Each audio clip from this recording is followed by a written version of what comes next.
Hi friends, welcome back to our channel hello SR kitchen. ఈరోజు మన special వచ్చేసి రాగి ఇడ్లీ.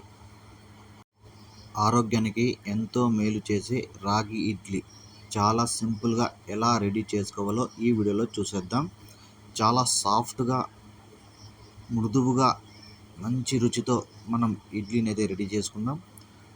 రోజు ఒకే రకమైన ఇడ్లీ తిని బోర్ కొడుతుంటే ఒక్కసారి ఈ రాగి ఇడ్లీ రెడీ చేసుకొని తినండి, అదిరిపోతుంది. మళ్ళీ మళ్ళీ తినాలనిపిస్తుంది. ఇక వీడియోలోకి అయితే వెళ్ళిపోదాం. ముందుగా మనం ఒక గిన్నె అయితే తీసుకోవాలి. ఆ గిన్నెలో 2 కప్పులు రాగులు అయితే తీసుకోవాలి. 1 కప్పు రైస్ అంటే బియ్యం, స్టోర్ బియ్యం అయినా పర్లేదు, మీరు సన్న బియ్యం అయినా పర్లేదు, ఏ బియ్యం అయినా వాడుకోవచ్చు. నేనైతే స్టోర్ బియ్యం అయితే వేశాను. 1/4 కప్పు ఉద్దిబ్యాళ్ళు అంటే మినపప్పు, 1 స్పూను మెంతులు. తర్వాత నీళ్లు వేసుకొని 2-3 సార్లు శుభ్రంగా కడుక్కోవాలి. ఇలా కడుక్కున్న తర్వాత మనం వాటర్ వేసి ఒక 4 నుంచి 5 గంటలు అలాగే మనం ఈ బియ్యము, ఈ రాగులన్నీ నానేలాగా అలాగే పెట్టేయాలి. నేను వచ్చి మధ్యాహ్నం 1 గంటకైతే ఇలా శుభ్రం కడుక్కొని 1 గంటకు అలా నానబెట్టుకున్నాను. తర్వాత సాయంత్రం ఒక 5కి 6కి వచ్చి నేను ఈ రాగుల్ని మిక్సీకి అయితే పట్టుకున్నాను. మీరు ఒక 4-5 గంటలు ఇవి నానబెట్టుకుంటే సరిపోతుంది. చూడండి, మనకి బాగా ఇవైతే నానిపోయాయి. తర్వాత మనం ఒక మిక్సీ జార్ తీసుకొని కొద్దిగా మనం పిండిని అయితే రెడీ చేసుకోవాలి. మనకి మిక్సీ జార్లో ఎంత నైస్గా వస్తే అంత నైస్గా మనం పిండిని అయితే రెడీ చేసుకోవాలి. ఇలా మొత్తం మనం ఇలా పిండిలాగా రెడీ చేసుకొని ఇలా ఒక గిన్నెలో వేసేసి పిండి మొత్తం నైట్ అంతా అలాగే పెట్టేయాలి. మూత పెట్టేసి అలాగే పెట్టేద్దాం. మళ్ళీ మార్నింగ్ లేచి అప్పుడు ఇడ్లీ రెడీ చేసుకుంటే మనకి మంచిగా సాఫ్ట్గా ఇడ్లీలు అనేది వస్తాయి.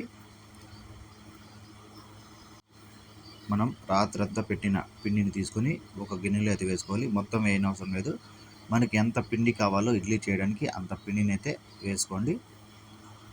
అలా వేసుకున్న తర్వాత రుచికి సరిపోయేంత సాల్టు, అలాగే చిటికెడు సోడా వేసుకొని బాగా కలుపుకోవాలి.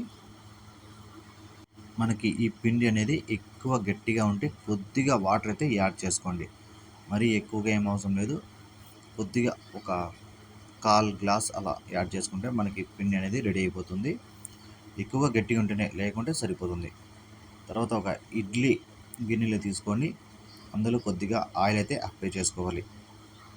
లేదంటే మీ దగ్గర నూలు బట్ట ఉంటే మామూలుగా ఇడ్లీ చేయడానికి బట్టలు వాడతారు కదా, అదైతే యాడ్ చేసుకోండి. నా దగ్గర అయితే బట్ట లేదు కాబట్టి నేను కొద్దిగా ఆయిల్ అయితే యాడ్ చేసుకున్నాను.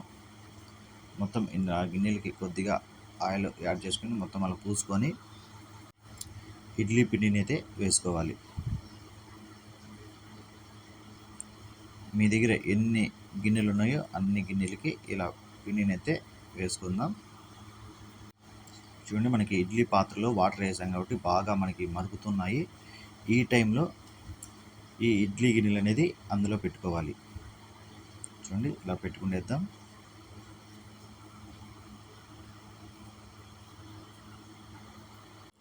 ఇలా మూత పెట్టేసి 10 నుంచి 15 నిమిషాలు మనం బాగా ఉడికించుకోవాలి. ఈ ఆవిరికి మనకి ఇడ్లీలు అనేది రెడీ అయిపోతాయి. నేను వచ్చి ఒక 12 నుంచి 15 నిమిషాలు అయితే ఈ ఇడ్లీలు అయితే రెడీ చేసుకున్నాను.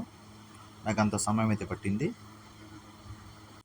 చూడండి, 15 నిమిషాల తర్వాత మనకి ఇడ్లీలు అనేది సాఫ్ట్గా రెడీ అయిపోయినాయి.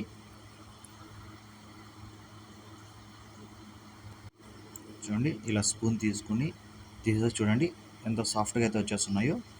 ఎక్కువ శ్రమ కూడా అవసరం లేదు. చూడండి, అలాగంటే చాలు ఇడ్లీలు అయితే వచ్చేస్తున్నాయి. మొత్తం ఇలా తీసి పెట్టుకుందాం. ఇంత చూసారు కదా, చాలా ఈజీగా అయితే మనకి రాగి ఇడ్లీ అనేది రెడీ అయిపోయింది. మనకి అందులోకి వేరుశనగ చట్నీ కానీ, టమోటా చట్నీ కానీ, సాంబార్ కానీ అయితే అదిరిపోతుంది. చూడండి ఎంత సాఫ్ట్గా అయితే ఉన్నాయో.